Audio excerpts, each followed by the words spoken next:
আগামী সোমবারের পরে সোমবার 17 জুন সোমবার দিন ঈদুল আজহা। আর যদি আর চাঁদ দেখা না যায়, আজকে যেহেতু 29 তারিখ, চাঁদ দেখার সম্ভাবনা রয়েছে। যদি না দেখা যায় তো অবশ্যই পরের দিন থেকে গণনা করতে হবে ঈদুল আজহার ওই আপনার জিলহজ মাস, এবং সেই হিসাবে মঙ্গলবারে হবে ঈদুল আজহা। সুতরাং সেই নকল কাজটুকু ইব্রাহিম আলাইহিস যে কাজটুকু করেছিলেন আল্লাহর সন্তুষ্টির জন্য, সেই কাজটুকু যারা আল্লাহর সন্তুষ্টির জন্য করবে তাদের জন্য বিল্লাহি মিনাশ শাইতানির রাজিম বিসমিল্লাহির রহমানির রহিম ফীহি আয়াতুন বায়িনাতুন মাকামু ইব্রাহিম ওয়া মান দাখালাহু কানা আমিনা ওয়ালিল্লাহি আলান নাসি হিজ্জুল বাইতি মান ইসতাতা ইলাইহি সাবিলা ওয়া মান কাফারা ফা ইন্নাল্লাহা গনিyyun 'anil 'alamin। সাল্লাল্লাহু আলাইহি ওয়া সাল্লাম। আলহামদুলিল্লাহ, মহান আল্লাহর অশেষ শুকরিয়া যে আল্লাহ তাআলা আমাদের মানবতার জন্য তার পবিত্র মসজিদে সমবেত হতে তৌফিক দান করেছেন। এজন্য মহান সত্তার শুকরিয়া আদায় করি। আলহামদুলিল্লাহ। জিলহজ মাসের শেষ তারিখ আজ 29শে জিলহজ। আর যদি চাঁদ দেখা যায় তাহলে আগামীকাল থেকে শুরু হবে জিলহজ মাসের গণনা। জিলহজ মাস হলো বছরের শেষ মাস। আর এই মাসে আল্লাহ তাআলা বিশেষটি ইবাদত মানব জাতির উপর ফরজ করে দিয়েছেন, সেটা হলো হজ। এই হজ সামর্থ্যবানদের জন্য আল্লাহ তাআলা ফরজ করেছেন। সূরা আলে ইমরানের এই আয়াতের মধ্যে আল্লাহ তাআলা কথাই বলেছেন।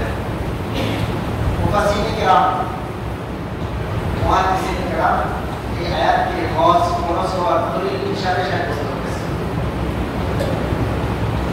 আবার কেউ অন্য আয়াতকেও দলিল হিসাবে পেশ করেছেন ওয়াতিমুল হাজ্জ ওয়াল উমরাতা লিল্লাহ।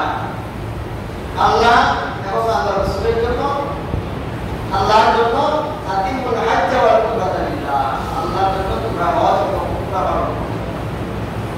আবার কেউ অন্য আয়াতেও কি করেছেন দলিল হিসাবে পেশ করেছেন ওয়াজিব নাস বিল হজ এই আয়াতটা। এই হজ বাইতুল্লাহ হজ সামর্থ্যবানদের জন্য হজ করা ফরজ। অস্বীকারী কাফের, যদি কোনো মুসলমান হজ করে অস্বীকার করে তাহলে সে আর মুসলমান থাকে না, সে কাফের হয়ে যায়।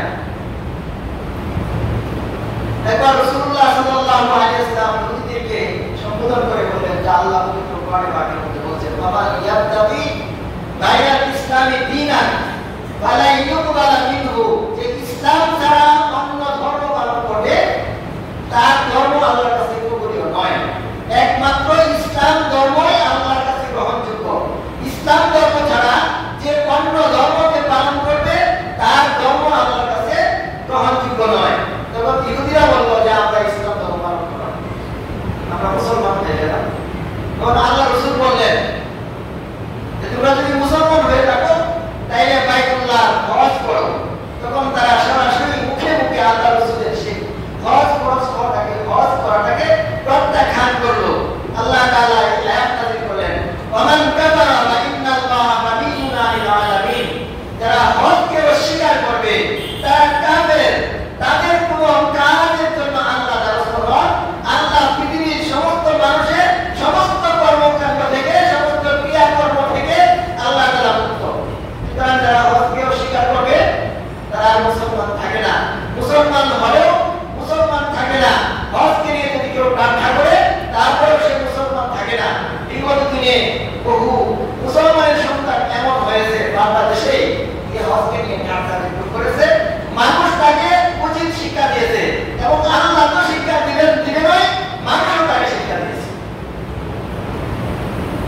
আজকে যে আয়াত আমি আপনাদের সম্মুখে তেলাওয়াত করলাম সেই আয়াতের মধ্যে আল্লাহ তাআলা বলেন, যার প্রথম অংশ আমি গত দুবার আলোচনা করেছিলাম, ফি আয়াতুন বাইয়িনাতুন মাকামু ইব্রাহিম, এই পর্যন্ত। ওয়ামান দাখালাহু কানা আমিনা, যে এই ঘরে প্রবেশ করবে, বাইতুল্লাহ প্রবেশ করবে, মসজিদে হারামে যে প্রবেশ করবে, সে নিরাপদ। কিসের থেকে নিরাপদ? দুনিয়ার অপরাধী হলেও তাকে সেখানে ধরা হবে না, শাস্তি দেওয়া হবে না, তাকে উত্ত্যক্ত করা হবে না, তাকে নিপীড়ন করা হবে না, সেখান থেকে বের হলে তাকে শাস্তি দেওয়া হইতো। এই খানায় গালায় পবিত্র হেরেমের ভিতরে, হেরেমের এরিয়ার ভিতরে কোনো কঠোর অপরাধীকে শাস্তি দেওয়া বৈধ নয়, হারাম। কেন? আল্লাহ তাআলা তার নিজের ভাষায় সেটাকে নিরাপদ করেছেন। ওয়ামান দাখালাহু কানা আমিনা, সে এই ঘরে যে কেউ এই ঘরে প্রবেশ করবে সে নিরাপদ থাকবে। দুনিয়ার শাস্তি থেকেও নিরাপদ। যদি আল্লাহর কাছে তার হজ গ্রহণযোগ্য হয়, তার সেখানে উপস্থিতিটা আল্লাহর কাছে গ্রহণযোগ্য হয়, তাইলে সে পরজগতেও নিরাপদ হয়েছে। পরজগতে মানুষের অন্য কোনো ভয় নেই, ভয় শুধু একটি, সে পার পাবে কি পার পাবে না, জান্নাতে যাবে নাকি যাবে না, না জাহান্নামী হয়ে যাবে। শুধু ভয় একটাই, সেটা হলো কি? মুক্তির ভয়। এই মুক্তি পরজগতেও যারা একমাত্র একনিষ্ঠতার সাথে আল্লাহর জন্য হজ পালন করবে, বাইতুল্লাহ প্রবেশ করবে, আল্লাহ তাদেরকে পরজগতেও আমেন করে দিবেন, নিরাপত্তা দান করবেন, তাকে ভয় ভীতি থেকে আল্লাহ তাআলা সেখানেও নিরাপদ করে দেবেন। ওয়ামান দাখালাহু কানা আমিনা। এজন্য দেখা যায় কোন অপরাধী হলেও, হত্যার যোগ্য অপরাধী, যতক্ষণ পর্যন্ত সে বাইতুল্লাহ রয়েছে তাকে ধরা হয় না। বর্তমান সময়ে তো এরকম অপরাধী সেখানে যেতেই পারে না, কি ঠিক না? বাংলাদেশে যদি কোনো অপরাধী হয়, তবে যদি কোনো স্বজনপ্রীতি হয় তাহলে সেটা ভিন্ন কথা। যেমন বাংলাদেশে একেবারে হাতে গোনা কয়েকজন অপরাধী যারা বর্তমান যারা তাদেরকে নিয়ে বাংলাদেশে আলোচনা চলছে, এমন ভয়ঙ্কর অপরাধী বাংলাদেশ থেকে বাংলায় বাংলাদেশ চলে গেছে, তাই না? কারণ সরকার যদি ব্যবস্থা করে দেয় তাহলে ভিন্ন কথা, কিন্তু বর্তমান সময়ে এই যুগে অপরাধী যারা চরম অপরাধী সেখানে তারা উপস্থিত হতে পারবে না, পারে না। বিভিন্ন বাধার সম্মুখীন হয়ে সেখানে উপস্থিত হতে পারে না। এবং যারা অমুসলিম, কোনো না কোনো বাধায় তারা সেখানে পৌঁছতে পারে না। আমি একজনের মুখের শোনা কথা বলছি আর কি, যে দীর্ঘদিন তিনি হেরেমে ছিলেন, দীর্ঘদিন তিনি এই খানায় কাবার পাশেই ছিলেন, তিনি একজন প্রবাসী। তার মুখের বর্ণনা কথা বলতেছি আর কি। উনি বললেন যে আমার পাশেই আমি যেখানে ডিউটি করতাম, যারা মাঝে মাঝে যেখানে যেতাম, ওইখানে কয়েকজন ভারতের কয়েকজন হিন্দু লোক এখানে তারা এই নির্মাণ শ্রমিক হিসাবে কাজ করে, এরাই আকাঙ্ক্ষা করে তার কাছে প্রকাশ করে যে আমি হারাম শরীফ দেখতাম, বাইতুল্লাহ শরীফ দেখতাম, এই মনে ইচ্ছার কথা প্রকাশ করে। তো সে বলল যে তোদের ব্যাপার, তোরা কিভাবে যাবে সেটা তোরা ব্যবস্থা করে দিতে পারিস। তো এরা তিন বন্ধু মিলে হারাম শরীফে আসবে। দেখুন ওই যে এখান থেকে সিএনজি যুগে বা বাস যুগে হেরেমে আসবে, যখন তারা সেখানে উপস্থিত হবো, তখন তাদেরকে লক্ষ্য করে বলতেছে সিএনজি ড্রাইভার, হারাম হারাম হারাম। অর্থাৎ সে বুঝছে যে আমাদের সেখানে উপস্থিত হওয়া হারাম। অর্থাৎ ওই ড্রাইভার তাদেরকে জিজ্ঞেস করতেছে কি হারাম শরীফে যাবে কিনা, আর সে বুঝছে কি যে এখানে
যে একনিষ্ঠার সাথে হজ পালন করে, হাদিসের মধ্যে আসছে যে সে এমন নিষ্পাপ হয়ে যায়, হজ্জে মাবরুর, এটা আল্লাহর কাছে গ্রহণীয়। এই বিষয়ে আলোচনা করলে তো অনেক সময় লাগবে, কার হজ আল্লাহর কাছে গ্রহণীয় আর কার হজ গ্রহণীয় না সে বিষয়ে আলোচনা অনেক প্রতিদীর্ঘ। সুতরাং হালাল বস্তু নিয়ে, হালাল উপার্জন নিয়ে, হালাল টাকা নিয়ে সবকিছুর ক্ষেত্রে কুলু হালালান তাইয়্যিবা ওয়া আমালু সালিহা ইন্নী বিমা তা'মালুনা বাসীর। আপনি হালাল কাজ, তারপরে আমার ইবাদত করেন, আপনি যা করেন না করেন সব আমি দেখি। অর্থাৎ হারাম খাইলেও আল্লাহ দেখেন, হালাল খাইলেও আল্লাহ দেখেন, উপার্জন হালাল হলেও আল্লাহ জানেন, হারাম হলেও আল্লাহ জানেন। কে হালাল উপার্জন নিয়ে হজ করে সেটা আল্লাহ জানেন, কে হারাম উপার্জন নিয়ে হজ করতে যায় সেটা কে জানেন? আল্লাহ জানেন। কুলু হালালান তাইয়্যিবা ওয়া আমালু সালিহা। আগে আল্লাহ হালাল খেতে খাওয়ার কথা বলছেন, হালাল খেতে বলছেন, হালাল উপার্জনের কথা বলছেন, তারপরে আল্লাহর ইবাদতের কথা বলছেন। ওয়া আমালু সালিহা, তুমি তারপরে নেক আমল করো। ইন্নী বিমা তা'মালুনা বাসীর, তোমরা যা করো না করো সব আমি দেখি। সুতরাং হালাল অর্থ নিয়ে, হালাল উপার্জন দিয়ে যদি কেউ হজ করে, আল্লাহ রাসূল বললেন কারাজা কায়াউমিন ওয়ালাদাতহু উম্মু, হজ থেকে সে এমন নিষ্পাপ হয়ে সে প্রত্যাবর্তন করে কায়াউমিন ওয়ালাদাতহু উম্মুহু, যেমন আজকে তার মা তার গর্ভ থেকে তাকে ভূমিষ্ঠ করলো। বলেন সুবহানাল্লাহ। সন্তান ভূমিষ্ঠ হওয়ার পর তার অপরাধ থাকে না। যেমন নিষ্পাপ, যেমন মাসুম, যেমন বেগুনাহ, ঠিক একজন মাবরুর হজ পালনকারী, একজন সত্যিকারের হালাল অর্থ নিয়ে, হালাল উপার্জন দিয়ে আল্লাহর কাছে গ্রহণীয় হজ যারা সম্পাদন করবে, তারা এমনই নিষ্পাপ হয়ে যাবে যেমন আজকে তার মা তাকে ভূমিষ্ঠ করে দেবে। সুতরাং যে কথা বলতেছিলাম যে আল্লাহ বলছেন ওমান দাখালাহু কানা আমিনা, এই ঘরে যে প্রবেশ করবে সে নিরাপদ, দুনিয়াতেও নিরাপদ, পরজগতে আল্লাহ তাকে নিরাপত্তা দান করবেন, অর্থাৎ জাহান্নামের ভয় থেকে তাকে নিরাপদ করে দেবেন। ওমান দাখালাহু কানা আমিনা ওয়ালিল্লাহি আলান নাসি হিজ্জুল বাইতি মান ইসতাতা ইলাইহি সাবিলা। পরের অংশে মধ্যে আল্লাহ বলেন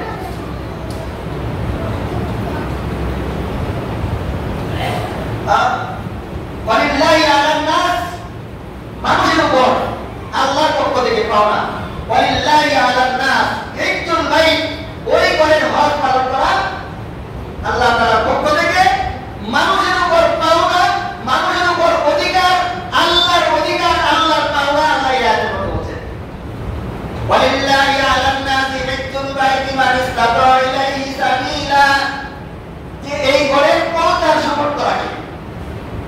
মুফাসসিরিন کرام এই আলোচনায় বলেছেন যে একজন মানুষ তার ওই খানায় যাওয়া পর্যন্ত আসা যাওয়ার খরচ বহন করতে পারে, থাকা যাওয়ার ভার বহন করতে পারে, এমন অর্থের মালিক যদি হয়ে যায়, অর্থাৎ তার এই হজ পালন করার সময়টুকু তার ওই বাহিরের অবস্থানকালে তার পরিবার পরিজনের ভরণ পোষণের ব্যবস্থা করে সে নিজে যাওয়া আসা এবং সেখানে থাকা খাওয়ার ব্যবস্থা নিজের খরচে বহন করতে পারে, এমন লোকটার উপরেই হজ খরচ। এখন আপনি আমি চিন্তা করে দেখি আমাদের উপর কারো উপর হজ খরচ আছে কিনা। আল্লাহ রাসূল হাদিসে পাকের মধ্যে বলেন যার উপর হজ খরচ হলো কিন্তু হজ করলো না, সে চাই ইহুদি হয়ে বলো, চাই সে খ্রিস্টান হয়ে বলো, আমার কোনো দায় দায়িত্ব ওই ব্যক্তির উপর নেই। অর্থাৎ সে ইসলাম থেকে, মুসলমান থেকে যেমন সে খারে, মুসলমান থেকে সে যত বাহির হয়ে গেল। এই জন্য যাদের উপর হজ খরচ, হজ করতে হবে। হজ না করলে আল্লাহ বলছেন আল্লাহর কোনো ধার ধারেন না, আল্লাহর কোনো ইবাদতের মানুষ ইবাদত করলেও আল্লাহর কোনো দান হবে না, ইবাদত না করলেও আল্লাহর কোনো দান হবে না। আল্লাহ তাআলা এই আয়াতের মধ্যে বলেন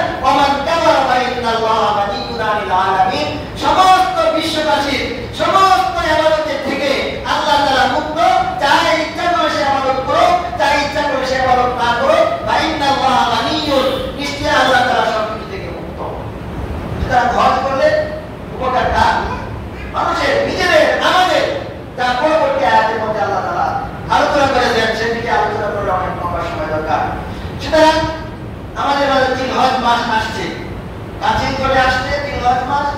সেই মাসে আমরা যা করি আমাদের করণীয় সেটা মূলত যারা হজ করেন, হাজিগণ যারা হজ করেন তাদের সাথে একাকার হয়ে, তাদের সাথে একাত্মতা ঘোষণা করে আমরা এই নকল হরকতটা, আমরা সেই নকল কাজটা হাজিরা যা করেন তা আমরা করি। সেটা হলো কি? কুরবানি। কুরবানিটা মূলত আল্লাহ তাআলা দিয়েছেন যারা হাজি তাদের জন্য। সুতরাং আমাদের উপর আল্লাহ রাসূলের আল্লাহর পক্ষ থেকে ওয়াজিব করা হয়েছে হাজিদের সাথে একাত্মতা ঘোষণা করার জন্য। মূলত কুরবানি হলো এই হজ নামক ইবাদতটা সম্পাদন করার কারণে এটা আনন্দ প্রকাশের জন্য আল্লাহ তাআলা কুরবানি দিয়েছেন।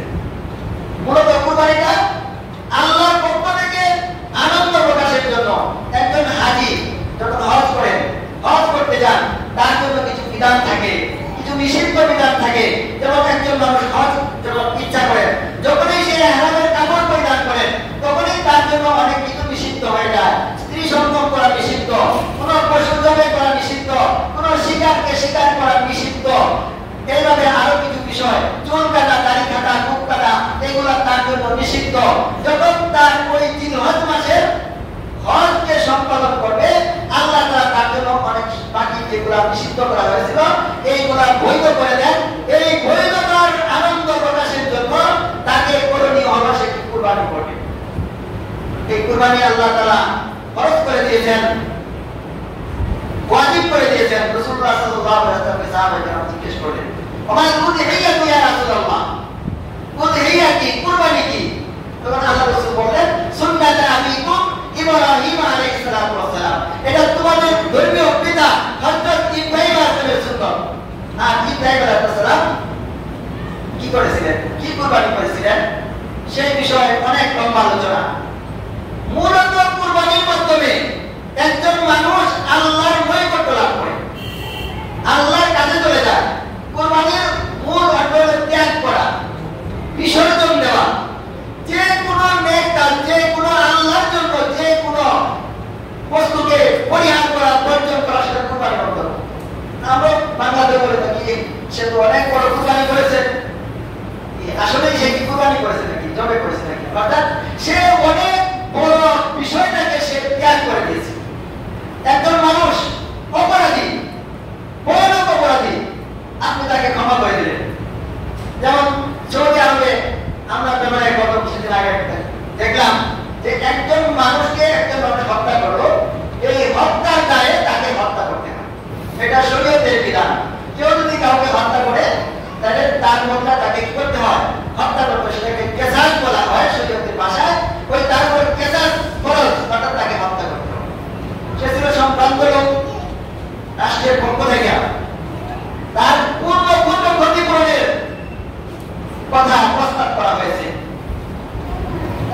তার এই হত্যার বিনিময়ে তাকে পূর্ণ ক্ষতিপূরণ দেওয়া হবে। কিন্তু যে ছেলেকে হত্যা করা হয়েছে সেই ছেলের বাবা কোনো বিনিময়ে তাকে মাফ করতে প্রস্তুত নন। যখন তাকে হত্যা করা হবে, সব কিছু ব্যবস্থা করা হলো, জন্মানো প্রস্তুত, একেবারে সব কমপ্লিট। এমন মুহূর্তে ওই ছেলের বাবা তাকে মাফ করে দিলেন, তাকে মাফ করে দিলাম।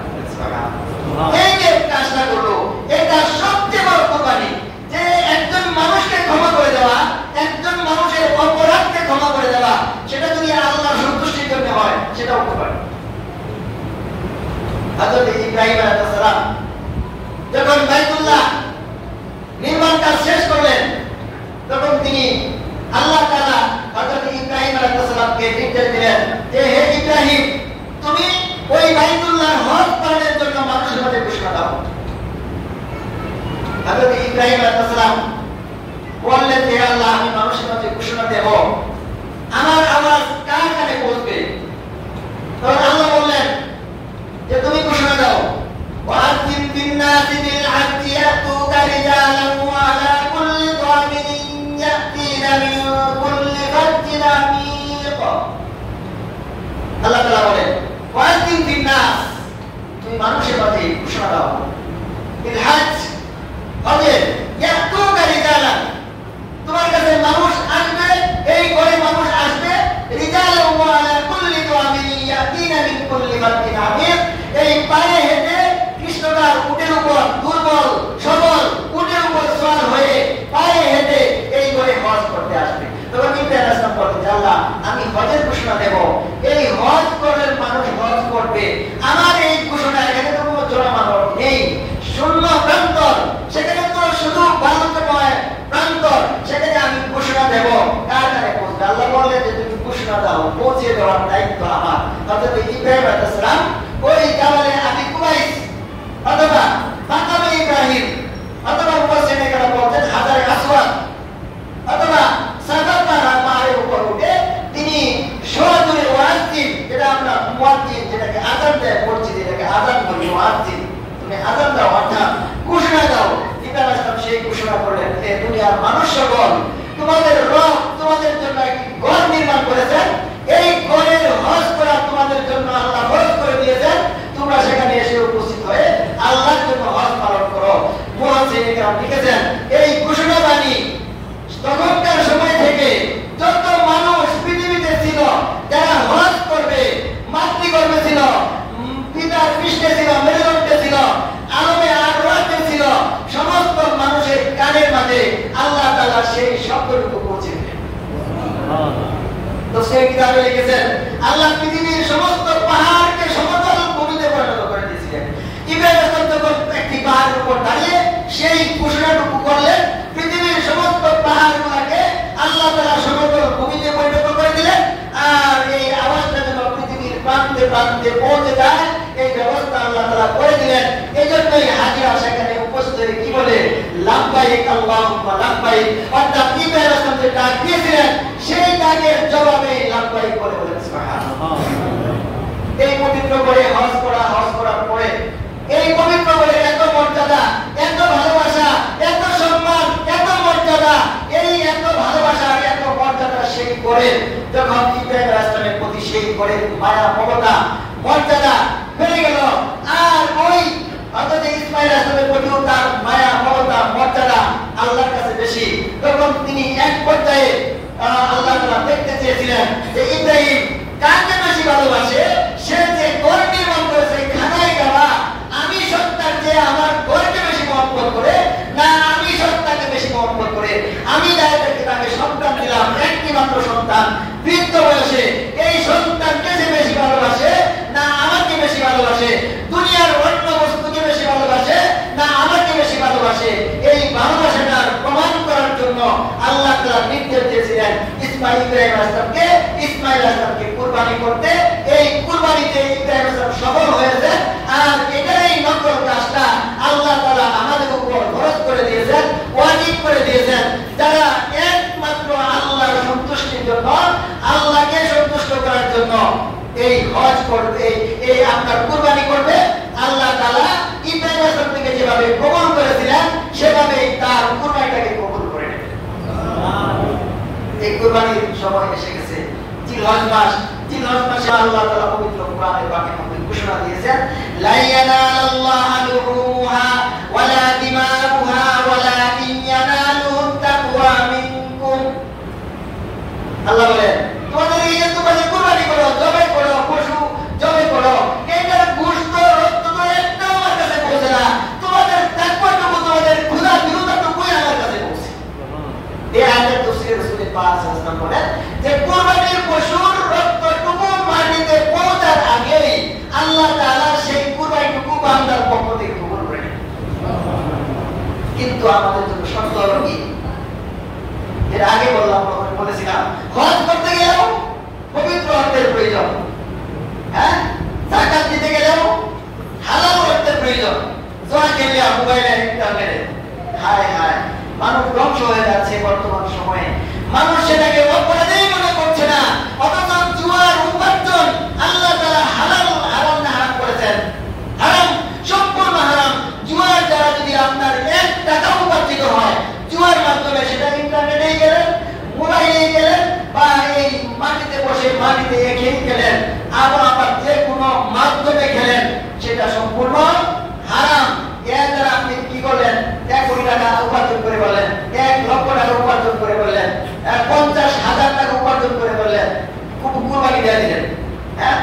আল্লাহ কবুল করবেন না?